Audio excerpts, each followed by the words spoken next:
farmers in the Hamilton area who are trying to stay afloat as long spells of dry heat affect their crops.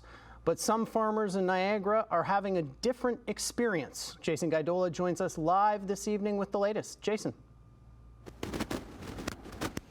Matt, besides the rain that you saw earlier in the week, farmers are telling me that, hey, with numerous days we haven't seen a drop of rain. They're doing everything they can to earn their dollar.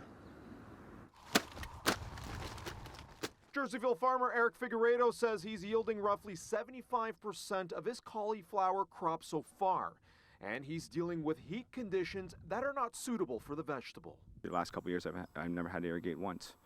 So this year, you know, we've been doing it for a steady 10 days, 2 weeks. The family-owned production says they started a week late in their early harvest due to the dry stretch and late worker arrivals, forcing him to use other water sources. Our pond is it's not spring-fed.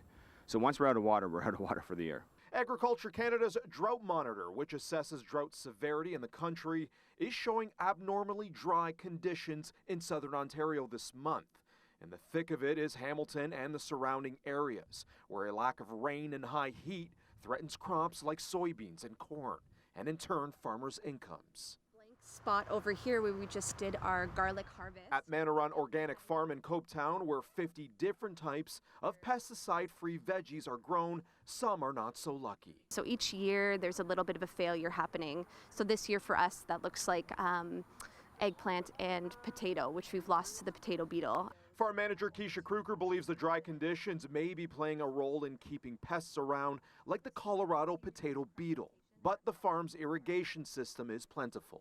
We have the things like broccoli and cabbage that aren't really liking the heat so much, but the cucumber and the tomatoes are definitely loving it. So each year is different, but the variety that we grow is what helps us get through the season.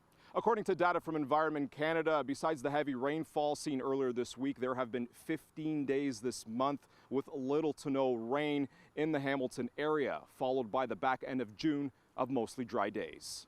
However, over in Niagara on the lake, fruit like peaches and nectarines are thriving because of the heat and no drought conditions.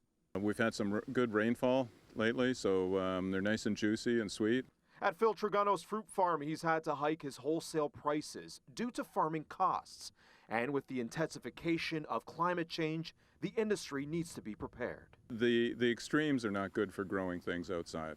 Every season is different. There's always challenges thrown at you. So having the infrastructure in place to be able to whip it out at a moment's notice is definitely crucial. If we could control the weather, we'd be rich.